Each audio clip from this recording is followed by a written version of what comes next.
Tennessee. The backdrop of a top 10 SEC matchup. The 6th-ranked Vols welcoming the 3rd-ranked Crimson Tide to town. It's the 2nd time we've been here this season, and it's for a really good reason. These two teams haven't been in the top 10 clash since 2016. Nick Saban is 15-0 versus Tennessee.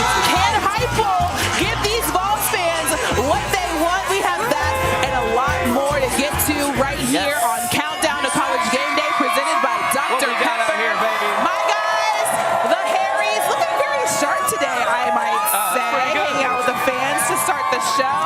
This might be the most lit crowd we've had all season. I'm telling you, when we drove up today, they were all the way down the street, around the road.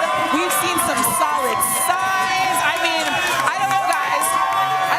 Do you agree? Is this our best crowd? Yes. Without a doubt. Let's go. Come on. Let's hear it. It looks like it. Harry Lyles Jr., Harry Douglas, I'm Christine Williamson. Happy to be here as usual. And like I said, this is the 2nd time that we've been here. But I feel like, Harry, you haven't been here before. What do you think about this crowd? This is amazing. I was upset that I had to miss the first time, but I was at my best friend's wedding. So I'm excited to be in Knoxville, Tennessee right now. We're lit. It's a great college football weekend. We have 6 ranked versus ranked teams going at it. 3 teams that are undefeated are not going to be undefeated next week. And we like to start every single show with something that we call 3 big things. Thank you, Lyles, for demonstrating that along with me. I'm going to let HG start this one since you weren't here last time. Yeah, I'm going to go with the Penn State Diddley Lions. Coach James Franklin, he signed that extension not too long ago. But this game like today against Michigan, the 4th-ranked team in the country, is very important for him. He has been to the college football playoffs. He has the athletes. He's been able to recruit. They can play with the big dogs. I think if they win this game today, that'll help him move a step closer. They still got Ohio State, though. Right. A step closer to trying to make the college football playoffs for the first time. Okay, I like that one. Lyles? And Ohio State one's a big one. My big thing is these guys, right? You know, I usually like to stick around and talk about why we're here.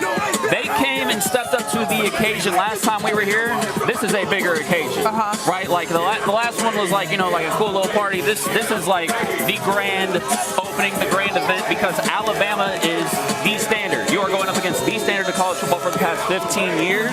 You're going to have to play better than you did against Florida. Josh Heupel was talking about, too, one of the challenges preparing for 2 different quarterbacks. He said there's not as similar as people like to make them out to be. He's like, yes, the mobility is there, but there's differences there that they're going to have to stay out of 3rd and long. They're going to have to play a lot better defense than they typically do. But I think that they can take advantage of an Alabama team that, to me, HD is sleepwalking a little bit. It feels like they have way too much talent on defense to not be as dominant as they should be. So that's what I'm looking forward to. They definitely don't look like the Nick Saban teams of old. To say, all right, I like that. First of all, I want to talk about the graphic that's at the bottom. I don't know who came up with Tennessee's. Clever person. Very clever person. Okay, my big thing, I usually talk about 2 teams in particular, Clemson and Miami. I also typically talk about the Big 12 a lot. But I will say I haven't talked about the Big 12 that much this season. So I'm going to talk TCU, Oklahoma State, because usually Oklahoma and Texas are the talk of the Big 12. We know every single year, obviously we're going to the SEC very shortly. So the fact that Oklahoma State and TCU are being talked about this late in the season as the 2 of the top teams in the Big 12, they're undefeated, and typically these teams are not undefeated when they play each other. This is the first time that Big 12 teams have been 5-0 when they're playing each other this late in the season since 2015.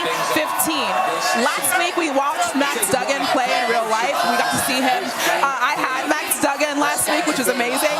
But because we don't have our thing this week, I just realized. Yeah, but anyway, I need to see exactly where I'm standing, even though whatever. Last time we were into whatever. Anyways. Just don't get too gassed up, Christine, because remember you picked Ken and Booker when they were sitting at home. But anyways, I'm excited about TCU, Oklahoma State, just to see how the Big 12 kind of shakes out. Now, Oklahoma State lost over a dozen players last season into the transfer portal, and TCU's transfer portal transfers ranked 9th, I think, as they went into the season this year. So for that, we're going to talk about the transfers because there's been a lot of transfers that go into the college football season. So let's start with Bo Nix, the former Auburn quarterback and current Oregon quarterback, had had a rough start to the year against Georgia, but has been on fire since then with 250 yards per game, 12 touchdowns, 3 interceptions, plus 330 yards rushing, and 8 touchdowns on the ground for the Oregon Ducks. Then Adrian Martinez is another transfer doing big things for his current team, Kansas State. He's a former Nebraska quarterback. He has 9 rushing touchdowns and an FBS high 546 rushing yards for a quarterback, which, by the way, is more than this next guy who happens to also be a running back. Jahmyr Gibbs, he used to be a Georgia Tech Yellow Jacket, but is now as advertised at Alabama. You talk about this guy a lot. The man has 125 yards from scrimmage per game for the Tide and has been instrumental in their wins over Texas and Texas A&M. Then we like to talk about Michael Penix Jr. He's the guy we talk a lot about him, but maybe not enough. He used to be at Indiana and has been clutch for Washington's quarterback. He's second in the nation with 340 yards a game, 16 touchdowns, and just 4 interceptions on the year. So there's a lot of notable transfers that we just talked about. HG, who has impressed you the most? I'm going to go with Ole Miss quarterback Jackson Dart. And does he have the eye-popping numbers that you probably want him to have? No, but let me tell you why he's so valuable to his team. Last year they had a quarterback named Matt Corral. He graduated, went to the National Football League. So in a Lane Kiffin offense, the quarterback position is probably the most important. You need a guy that can be consistent to get the offense into the right plays, also make it easy for the run game. Jackson Dart has been that guy. He's part of the main reasons why they are undefeated right now and ranked 9th in the country, so that's why I went Jackson Dart. Lyles? One guy I got to shout out is John Rice Plumlee. You know, guys, I do the Thursday night broadcast with Matt Berry and Lewis Riddick. John Rice Plumlee had 7 total touchdowns accounted for. That's impressive, but I'm going with Michael Penix. He had a huge 2020. Remember, that Indiana team was one of the biggest stories in college football. Had a great year. He had a leg injury against Penn State in 2021, only threw for 4 touchdowns, 7 picks. I think he completed 53% of his passes. He has showed up to Washington and made that one of the contending teams in that conference for a team that was atrocious last year. So for him to have his own turnaround and to help Washington have their own turnaround, to me, is tremendous. Okay, so as we know, you guys know this, the Harrys know this, I love the drama. And there was a little bit of Twitter transfer drama early in September. UCLA tweeted out this image touting themselves as Transfer U. They said they have 20 starters, and they also said it was the most in all of college football. Now, Chip Kelly said it was an accident. They didn't mean to do that. They took that down, right? Said it was a mistake. It shouldn't have gone up. And then Lane Kiffin, because we know how he is on social media, he's never one to miss an opportunity to also troll. He tweeted out their response to UCLA and called themselves Transfer U, claiming 21 starters from transfers. Grow up, Lane. Grow the hell up. Yeah, grow up, Lane. Also, you feel like he's not grown? Grow up. But also, can we talk about, you to school, you're supposed to be responsible tweeting. Think before you press send. I was like, how did they tweet that? If you got to send that in the group chat before you tweet it. That's protocol. Okay, Lyles, who do you think has been the best with the transfer portal? It's the easy answer, but it's USC. I mean, you obviously look at Caleb Williams, Jordan Addison, but you also got Travis Dye, you got Brendan Rice, you have Mario Williams. They added so many pieces on offense. It was a complete makeover, right? I mean, USC looks like a legitimate contender. I think the only place they could have done better is defensively, because that is a weakness of theirs. But in terms of that offense, that's a complete makeover that made it incredibly easy for Lincoln Riley. Yeah, for me, I'm going to go with Alabama, just because the two most important people at this moment. You talk about leading tackler for Alabama right now, Harry Lyles Jr. And then you talk about the offensive side, Jahmyr Gibbs. If it wasn't for Jahmyr Gibbs, I don't know where this Alabama team would be right now. When Bryce Young went out, he was a staple. Last week, he was a staple. He's been the consistent, the constant for Alabama football, especially offensively right now. I understand that they have, that guy on the defensive end, Will Anderson Jr. But Harry Lyles Jr., who used to play right here in Tennessee, has been phenomenal for them, not just this year, but last year too. Okay, so Alabama, obviously, like you mentioned in this matchup today, in 2007, there's a guy named Irvin Carney on the team, and he was asked how much he hated Tennessee, and it made absolute internet gold. Check this out. Before we get to that, Lee Corso. Now, welcome back, Now, Coach. I will say, welcome back. David Pollock gave us the secret to what he does, right? And obviously, we haven't seen Lee for a couple weeks, so it's great to have him back. He throws down the Bama helmet. And the crowd goes crazy. The crowd because he kisses the Tennessee helmet. That Tennessee helmet look a little bit better today, don't it? Yes. It does. They probably shined it a little bit because they know where we are. We're in Knoxville. Okay, That's right. so check this out from Urban Carney in 2007. Man, I hate Tennessee because, first of all, it's Tennessee. I just hate them because they low down, they dirty, they some snitches. I'm not a dog person. I hate Neyland Stadium. It looks like a garbage truck worker convention. Tennessee's colors is that throw-up orange. It's not that orange that you can sit with. It's that puke inside of a pumpkin orange. And I don't like pumpkins. They losers. They sore losers because they're not Alabama, and I hate Tennessee. Okay, our friend, who's also a Tennessee alum, Gene Wojciechowski here. What do you think? He said he called it Neyland. It was a little confusing. He just looking at how it looks on paper. That's why he doesn't know how to actually pronounce it. But what? Do you remember when that happened? You remember when that happened? What was your first reaction when that happened? When he just mispronounced it? No, just the whole clip. He wanted to throw up in my mouth when he Throw up like the orange pumpkin throw it inside the orange pumpkin orange. Yeah. I love the tie, by the way. Thank you. I was gonna say last time we were in Tennessee, you did have a bit of orange. Now you're going Well, for it was a Florida Tennessee game, so I could get away with the orange. right. I wouldn't offend either. Yeah. Now you can't do that because then you'd be definitely beat by us. Okay, so Are we going to sing now? What? We're going to sing our anthem. Are you gonna do it? I was like, if you want to do it, you can. No, I'm just gonna go do that. Okay, so big rivalry. We talked a lot about how Saban has lost to Tennessee. He's 15-0. How big is this rivalry to Tennessee fans? Well, if you're my age, over 40, this is the rivalry that matters. I mean, people talk about Florida. It's a great rivalry. But Alabama, Tennessee. Rocket Top Tennessee. This is the rivalry that historically has mattered. Tennessee has played Alabama more than any other team. Yeah. Tennessee has beaten Alabama more than any team. Right. And lately they've lost to Alabama more than any other team. So if they beat Alabama today, you're going to see something like you've never seen. I mean, this city, this town, this alumni base, these students, they are going to go nuts. Do you feel like the hatred is as much on the Alabama side? I mean, obviously we saw what Urban Carney was saying about Tennessee, but do you feel like it's as much as on the Alabama side as it's on the Tennessee side? I don't think it's a hatred rivalry. I think it's a respect rivalry. I mean, I think Tennessee fans, they despise Alabama from a football sense, but there's no way you cannot respect what Alabama has done. So I think because of that, that's why winning this game, if they were to do it, would mean so much to them. You think they can pull it off? I think they will give Alabama everything they can handle. Okay. If Bryce Young wasn't playing, who knows? Right.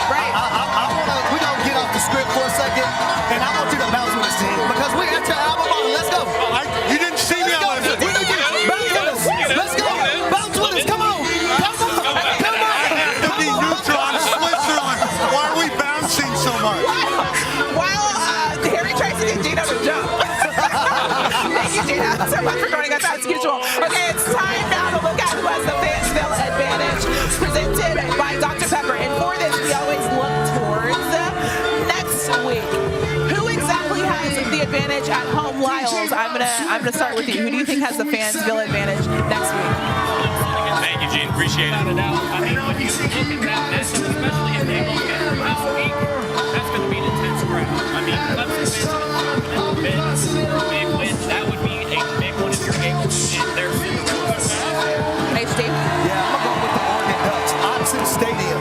You talk about a team that has played lights out football since losing to Georgia in the first matchup. They're going to be welcoming in UCLA, who's playing a good brand of football. But I'm going to tell everyone in Oregon, do not cut off any slack, because that UCLA football team is playing at a high level right now. All right, let us know what you think about next week on Line. And as I mentioned at the start of the show, there are 6 ranked versus ranked matchups. That means that 3 teams are going to be wait, what am I talking? Oh yeah, we're talking about unbeaten, not ranked versus ranked. So this big race, we get a lot of answers. There's 10 teams. We've got 6 undefeated teams playing each other, which means 3 teams are going guaranteed to take a loss. That's what I meant to say. We start with Penn State taking on Michigan at noon. A top 10 matchup. Penn State heading to Ann Arbor. The third 6-0 start for the Wolverines under Harbaugh. J.J. McCarthy leading all of college football with a 78% completion percentage. Penn State with FPI's number 11 defense. So this game is likely to come down to J.J. versus the Penn State defense. I'm going to start with you, HD. Will Penn State aim to make things difficult for McCarthy? Well, I think some of the things that they have to do, number one, is understand the obvious. The offense goes through Blake Corum, the running back. He is everything that they want to do. Stop the run. Secondly, Penn State loves to blitz the quarterback. They got to get home. J.J. McCarthy, when he's blitzed, it's only been like 14 plays, but he's only 50% within those 14 plays, and he has taken 4 sacks as well. So Penn State stop the run, stuff the run, but then make J.J. McCarthy one-dimensional and throw him into that secondary, which I think is a strong point on this defense of Penn State. So obviously we've talked a lot about Blake Corum, right, and Michigan's running attack.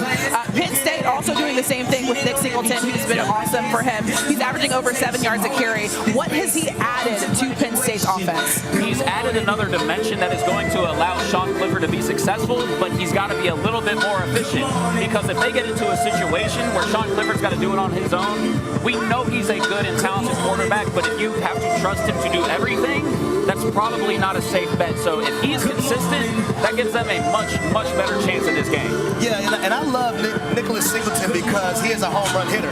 Right. He's a guy, the last time they had a player like that was Saquon Barkley. Not saying he is Saquon Barkley, but a guy that can take it the distance at any moment. That's what I love about this freshman. And he's a literal freshman. Just the third time that these teams have played as a top 10 team. The last time it was in 1997, and Michigan won that one. All right, let's go to the Big 12. Number 8 Oklahoma taking on number 13 TCU. That game at 3:30 on ABC. It's our first ABC matchup. Back-to-back weeks for an undefeated Big 12 matchup. Both of these teams have high-powered offenses, as we know, in the Big 12 in general. Each is averaging 46 a game. Spencer Sanders, 12 passing and 6 rushing touchdowns, leads the Big 12 in total touchdowns. That's one more than Max Duggan, who's on the opposite side of this matchup. We saw Duggan last week. Which quarterback do you trust more to come up big in this game? Well, I'll say both of these guys are veterans, but I'm going to have to go with Max Duggan. I love what I've seen from him, not just the game last week, but the entire season. And I'm going to go back to his freshman year when he had 15 touchdowns and 10 interceptions, only completing 53% of his passes. Yeah. That now is completing 73% of his passes, 14 touchdowns to 1 interception. He's taking care of football, giving TCU a chance week in and week out. But the thing that got me is last week at Kansas, and we were out that game, 31-31. When his team needed a score, they needed a drive, he was able to put one together to get in the game with a touchdown. Right, all right, so this game, I talked about it at the beginning of the show, right? Big 12, usually Oklahoma, Texas at the top. Wow, Harry, thank you for dancing first off. So the winner of this one is going to be 6-0, right? Now, Big 12 wants to make it to the CFP. They didn't do it last season, and there was hope for Oklahoma State. There was hope for Baylor. I like your green tie, kind of repping Baylor a little bit. Which Big 12 team should the Big 12 conference want to win this matchup?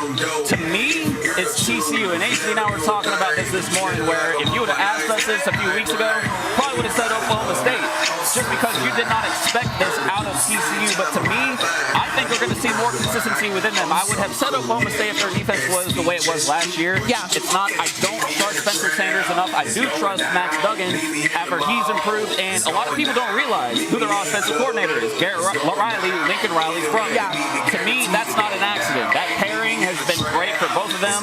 I don't think Sonny Dykes' team is going to have the fall off that they usually did at the end of the year at SMU. All right, so TCU is very familiar with playing teams that are in the top 10, but they are 2-8 in those games since 2017. Okay, as we know, we have a top 10 matchup right here. It's Tennessee taking on Alabama. Take a listen to this. Alabama beats Tennessee 15 straight in the series. Oh, you thought I was done? We're not really focused on the history of what's happened here recently. Our players are ready to go play. Gotta face it, I'm the one. We play in a difficult league. It's hard to win on the road.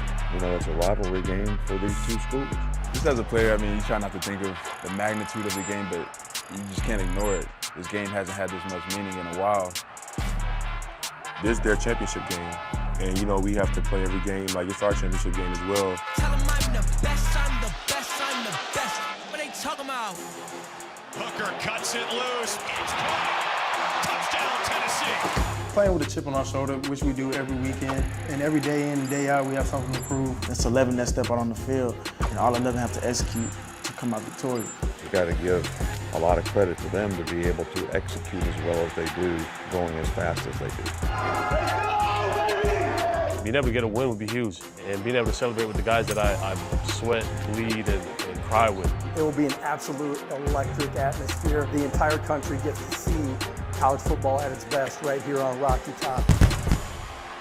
All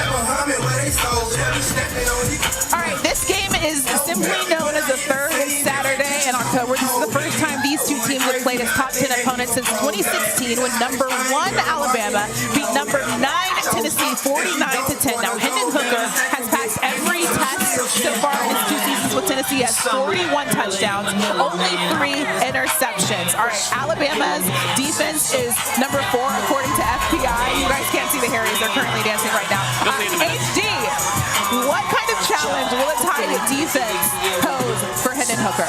Well, I think it's all about the guys up front for Alabama. Will Anderson Jr., DJ Dale, Dallas Turner, Byron Young. Those guys have to be very effective and win a lot of scrimmage goals. Not Hendon Hooker off this mark. Hendon Hooker is doing a great job for this Tennessee team. He's running this Josh Heupel offense as best as you can run it. So they have to create that pressure. Another thing about Alabama, we're accustomed to seeing this defense create turnovers. Right now, they're 112th in the country with only 5 turnovers. That's one of the things that's been hurting them also, the penalties. But it all starts up front today for me when it comes to Alabama. Right. We talked about Hendon Hooker. On the other side of the ball, we have Bryce Young, who, of course, is dealing with an injury. If he's not in this game, what kind of issue does that cause Alabama's offense? It causes issues because you're losing the Heisman Trophy winner, but you're also surrounded by 5 stars. Jalen Milroe showed that he has big playability. He's got to reel in some of those turnovers. I still think they'll be able to be consistent enough against a Tennessee defense that still kind of has to prove itself, prove that it can be consistent, prove that it can stop the run. So to me, I think they'll be fine, but it would be irresponsible, right, to say that it's just no problem. So here's the thing, if Bryce Young is able to play, at least we know Alabama will have a chance to score points. This Tennessee volunteer football team, they're the number 1 in total offense right now. They're number 2 in scoring. So when you play this team, you better be able to score. With Milroe, I don't know if that can be able to happen, especially with the wide receivers not stepping up. It's obviously going to be a great matchup. That game at 3:30 p.m. And if Tennessee is going to win, I've said this 1,000,001 times this show, probably they're 15-0. Nick Saban is against this Tennessee team, so it will be the first time they've won in a very long time. And I know Heupel definitely wants to bring these Vols fans a win. All right, coming up on game day in just about 10 minutes. I just lost my voice. At 9:30 a.m., Knoxville Public going to be number 1. Nick Saban is going to join the show live from Alabama's hotel ahead of their 3:30 p.m. game. I know. Who knows? I don't know. Anyways, Public enemy number 2, Lane Kiffin, joins the show at 10 a.m. live ahead of Ole Miss's noon kickoff versus Auburn on ESPN. Then at 10:20 a.m., Pat McAfee and Jess Sims are headed down to the river to hang out with the Vol Navy. I hung out with him last night. I didn't do what Pat McAfee is most likely going to do, which is jump into the water. We already know that. We saw what he did at Baylor whenever that was, a long time ago, like what, 5 years ago, 4 years ago? All right, then at 10:40 a.m., our guy Gino has the story of Demetrius Michi Walker, once a highly touted recruit who Michigan has embraced as one of their own as he continues to fight with bone cancer.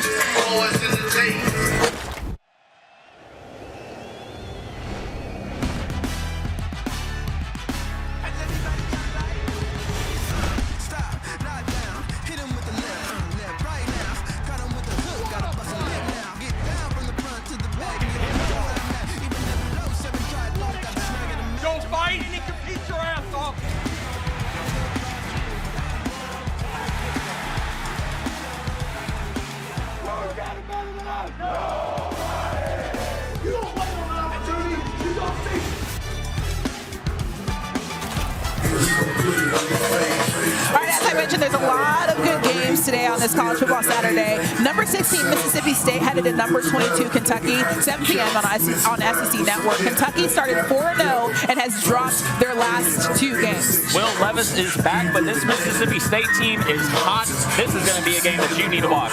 All right, also at 7 p.m. on ESPN, a pair of 4-2 teams. LSU takes on Florida in the Swamp. The Gators are favored by 2.5 in this one. 2 things in this game. Florida, can we see Anthony Richardson that we've seen against Tennessee and also against Utah? The flip side of that, LSU, you got embarrassed last week against this team right here, the Tennessee Volunteers. You got to have a better showing today. All right, at 8 p.m., there's a really big game in the Pac-12. Number 7 USC headed to number 20 Utah. Just the second time these 2 teams have met as ranked opponents. And for the second week in a row, Utah gets an undefeated team from LA. They lost last week to UCLA. DTR tore up the Utes defense for 300 yards, 4 touchdowns passing, and 1 on the ground. HD, Utah is the most blitz-happy team in the Pac-12. It didn't work versus UCLA. What can they do versus Caleb Williams? I'll say number 1, be selective with your blitzing. I think Caleb Williams is one of the most instinctive quarterbacks in college football. We seen Dorian Thompson-Robinson last week eat the blitz up left and right. If we knew Chip Kelly can decipher it like that, what do you think Lincoln Riley is going to be able to do? I think the skill position players for USC are way better than they are at UCLA, so you might want to be selective in how you blitz this week. All right, so USC's defense has been the best in FBS when it comes to turnover. They have 15 on the season. Killed Utah's chances last week. What exactly can Utah do to stay aggressive while also holding on to the ball? I think they're going to be all right. Because my thing is Cam Rising does not turn the football over. Right. He obviously had a bad week last week. It was uncharacteristic of him. But the USC defense has not seen a quarterback like him yet. Right. I personally don't think that that's something that they're going to have to really game plan around. Yeah. Okay, so here's a note. Utah's favored by around a field goal in this game. A win for USC would give them their first 7-0 start since 2005. All right, so let's get to some more games. And one in the ACC, one team that we don't usually talk about. 3:30 p.m. on ACC Network. Number 15 NC State headed to undefeated Syracuse. The Orange are favored by around a field goal in this one. Listen, if Syracuse is able to run the football, I think they got this one. I have not been impressed with NC State that much this year. To me, if Sean Tucker's able to do his thing, Syracuse got this setting up that matchup with Clemson. You mentioned Clemson, a prime time on ABC tonight. Another ACC matchup. Number 4 Clemson headed to 4-2 Florida State. The Knowles have lost just 2 straight. I don't know why I said just. It's 2 straight, but only around a field goal underdog. HD, what does Vegas know that we don't know? That this year's team of Florida State is not the team we've seen last year. This isn't the team that we've seen lose to Jacksonville State on the Hail Mary. They're playing a different brand of football. They actually are a better team. And you see last week against NC State, they were actually driving to try to kick the field goal to win the game before Jordan Travis turned the football over. I think what Vegas understands is, number 1, Florida State is not the team we've seen last year, but number 2, Clemson is not Trevor Lawrence Clemson either. So I think Vegas has it right. All right, so a surprising game in the Big Ten today. Minnesota headed to 5-1, ranked Illinois.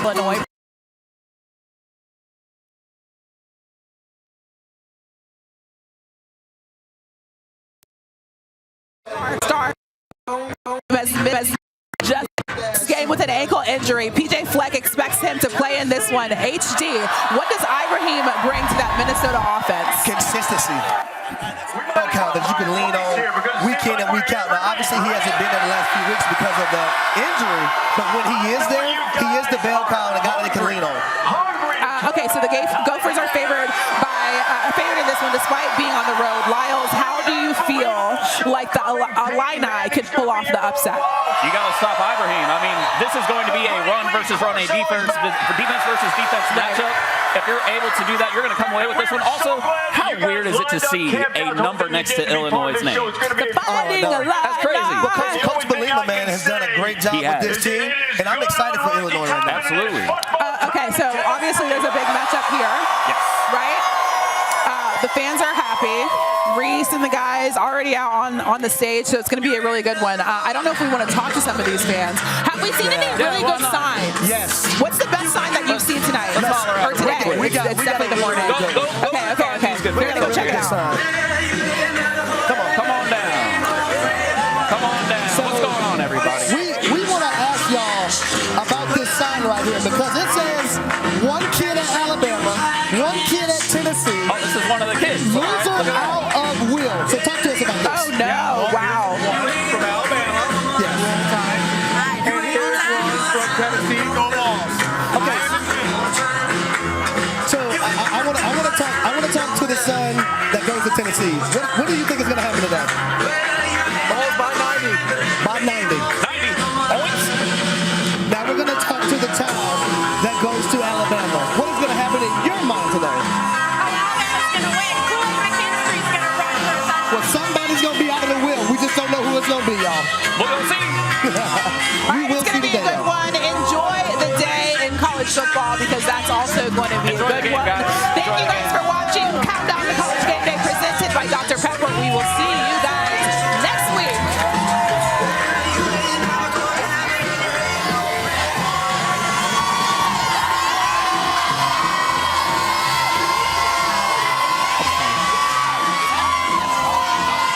Bro, I'm trying to talk to the people, and he in my ear. I'm like, yo, I'm trying to talk.